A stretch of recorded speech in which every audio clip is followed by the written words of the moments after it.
네, 전화 연결은 잠시 후에 또 이어가 보도록 하고요. 지금부터는 이제 또 다른 치료법에 대해서 이야기 나누겠습니다.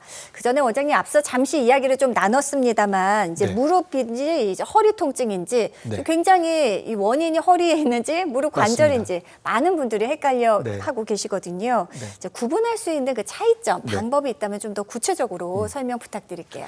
네.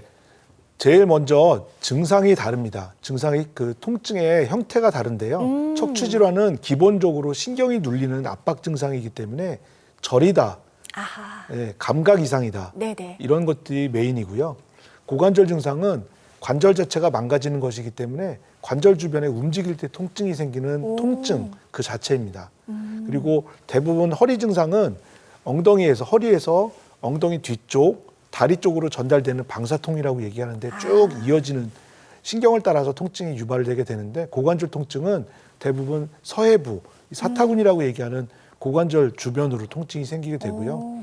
또 허리를 움직였을 때 통증이 동반되는 경우 이런 경우에는 척추 질환일 가능성이 많지만 그렇군요. 땅바닥에 앉을 때 또는 앉았다 일어날 때 통증이 생기는 건 고관절 질환일 가능성이 많습니다. 그래서 대표적으로는 척추 질환에는 디스크 탈출증이나 척추관 협착증 또 이런 게 생길 수 있는데 고관절 증상은 그런 것보다는 좀 더 근본적으로 문제가 있는 경우가 많아서 대부분 가장 흔한 건 관절에 물이 차는 경우가 많지만 그거 네네. 말고도 관절염이나 비구 이형성증, 대퇴골두 무혈성 괴사 이런 아주 좀 심각한 질환들이 있을 수 있기 때문에 이거를 조기에 감별 진단하는 게 굉장히 중요하다고 할 수 있겠습니다. 예. 그러니까 이제 병원 가실 때 괜히 이제 두 걸음 하지 마시고요. 맞습니다. 원장님 말씀하신 거 잘 기억하셨다가 신경외과 전문의 선생님을 찾으실지 정형외과 전문의 선생님을 찾으실지 좀 참고가 아니면 둘 다 되셨으면. 같이 봐야 될지. 둘 다 같이 볼 네. 수도 있겠군요. 네. 참고가 되셨으면 좋겠습니다.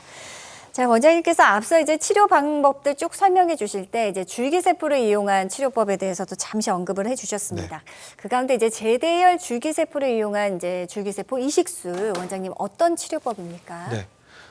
무릎의 관절 연골, 뼈를 덮고 있는 관절 연골이 많이 손상됐을 때는 예전에는 치료 방법이 없어서 결국은 젊은 나이인데도 불구하고 인공관절 수술을 해야 되는 경우가 많았는데요.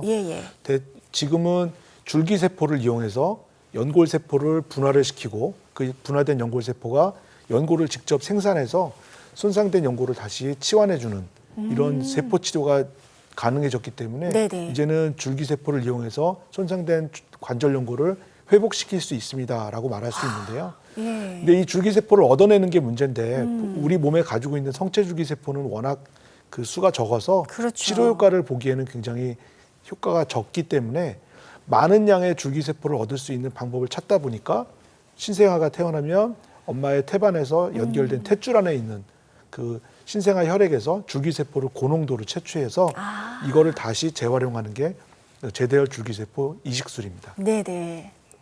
야, 그렇다면은 이제 수술 대신 원장님 내 맞습니다. 관절 살리고 재생시킬 수 있다면 정말 많은 분들이 관심 있어 하실 것 같습니다. 과연 이식술 받으실 수 있는 환자분들은 어떤 분들이 될까요? 네. 아까 말씀드린 대로 이 줄기세포 이식술은 젊은 환자들의 관절 연골 손상이 있었을 때 치료 방법으로 개발된 치료 방법인데 이게 치료 효과가 쌓이면서 이제는 나이가 드셔서 퇴행성 관절염이 진행되신 분한테도 굉장히 많은 그 시술이 이루어지고 있고요. 또 여러 가지 치료를 했는데도 만성적으로 통증이 남아있는 분들 또는 인공관절 수술을 해야 됨에도 불구하고 거부감 때문에 치료를 거부하시는 분들 이런 분들이 차선책으로 선택하실 수 있을 것 같고요. 연세가 많으시거나 또는 그 만성 질환이 있으셔서 그 인공관절 수술처럼 그 부담이 큰 수술은 피해야 되는 이런 경우에 또 차선책으로 선택하실 수 있을 것 같습니다. 자, 그렇다면 이제 실제로 줄기세포 이식술 받으신 분들의 치료 사례 좀 만나볼 텐데요. 연골 진짜 재생되는 거 맞아 궁금하시죠? 확인해 보시기 바랍니다.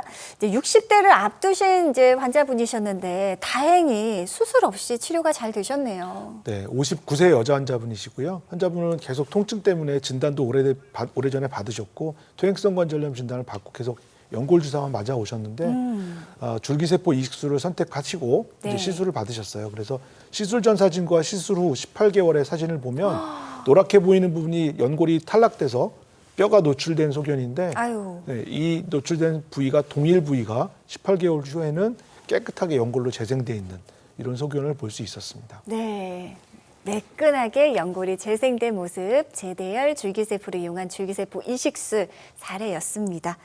자, 이제 무릎 퇴행성 관절염 가운데 원장님 이 치료할 때 자가연골 세포 치료라는 치료법이 또 새롭게 나왔다고 들었는데요. 어떤 치료법입니까? 네. 그 줄기세포 이식술이 그 줄기세포를 연골세포로 분화시키는 과정이 필요하고 그 분화된 연골세포가 또 연골을 만들어내는 이렇게 두 가지 과정을 거쳐야 되는데 비해서 예. 자가연골세포 이식술은 내 몸에 있는 연골을 떼어내서 인위적으로 채취해서 많은 수로 배양을 한 다음에 그 연골세포를 바로 이식해주는 치료 방법입니다. 네. 그래서 채취술과 이식술 두 가지 시술이 필요하지만 단계별로 분화되는 과정은 훨씬 더 빠르기 때문에 이미 연골세포로 분화된 세포를 직접 주입해 주는 거기 때문에 연골 재생 효과는 탁월하다고 할 수 있겠죠. 네. 원장님, 실제 이제 자가연골 세포 치료 받으신 네. 분 사례도 있을 텐데요. 68세 어머님께서 직접 받으셨다면서요. 환자분은 68세시고요. 퇴행성 관절염을 진단을 받으셨고 그래서 자가연골세포 이식술을 선택을 하셔서 먼저 늑골세포에서 연골을 채취한 다음에 그 여기 갈비뼈에서 채취를 한 다음에 배양을 하고 시술을 하셨습니다. 그래서 네네. 시술 전에 퇴행성 관절염으로 연골이 탈락된 부위가 시술 후에 보면은 12개월 정도 지난 다음에 보면 두껍게 연골로 재생돼 있는 소견을 볼 수 있었어요. 예.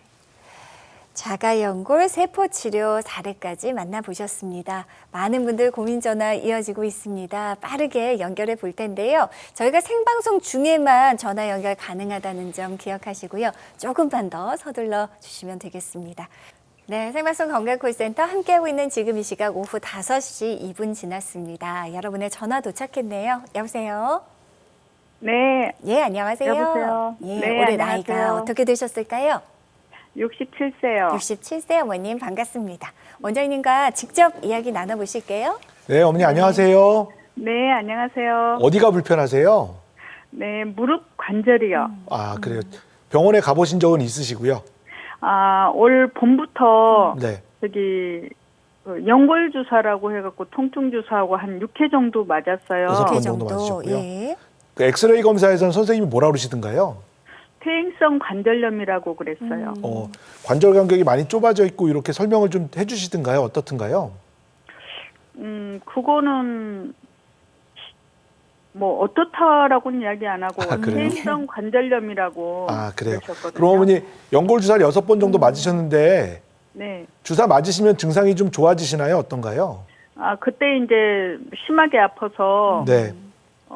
그때 치료하면서 이제 꾸준히 맞았는데 그래도 지금도 아파서 이제 그래요. 병원에서 그냥 관절 약만 타다가 심하게 아플 때만 먹고 있어요. 아이고. 그래요. 그 사실은 진통제 먹는 그 퇴행성 관절염 약 먹는 약보다 연골 주사 치료나 또는 주사 치료가 그 효과가 훨씬 더 빠르거든요. 그런데 네네. 효과가 더 높은 좋은 연골 주사 치료를 해도 증상이 좋아지지 않고 계속 증상이 반복된다 이런 상황이면 네네. 사실은 본인의 엑스레이 상태, 그 퇴행성 관절염 상태는 중간 단계를 이미 접어들었는데 치료는 초기 단계의 치료를 하고 계신 거라고 생각하셔야 돼요. 맞지 않는 치료네요. 그래요? 네. 네. 그래서 이런 경우에는 제가 아까도 말씀드렸지만 일단 엑스레이 상에서 어떤 소견이 보이는지 내 몸이기 때문에 환자분들도 그거에 관심을 가지시고 어떤 게 선생님 문제인가요? 이런 거 정확히 좀 아시는 게 첫 번째는 중요하고요.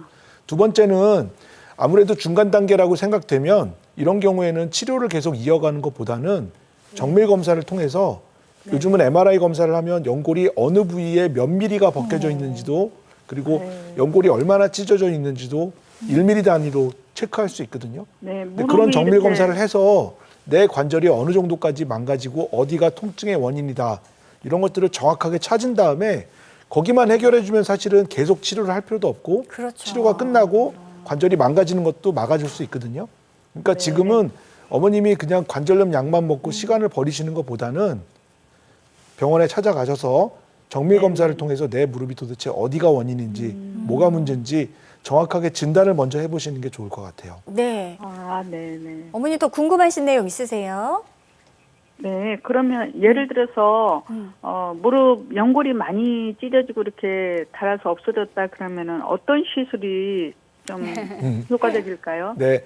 우리 몸에는 연골이 두 종류가 있는데요. 뼈를 덮고 있는 관절 연골도 있고 테두리를 만들어주는 반월상 연골도 있어요. 근데 그 테두리 만들어주는 반월상 연골은 내시경 시술이라는 간단한 시술을 통해서 찢어진 거를 다듬어만 줘도 증상이 좋아지는 경우가 많고요.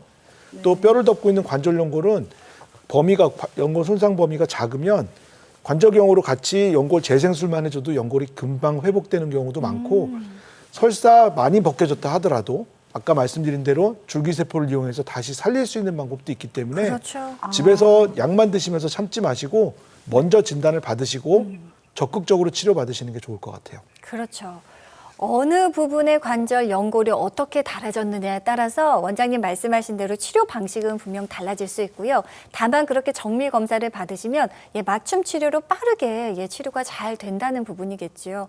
혹시라도 골든타임을 놓치시는 게 아닐까 걱정이 많이 됩니다. 어머니, 원장님 말씀하신 대로 새해가 됐으니까요. 우선 병원 내원하셔서 정밀 검사부터 꼭 받으시고 치료 잘 받으셨으면 좋겠습니다. 네. 전화 주셔서 고맙습니다.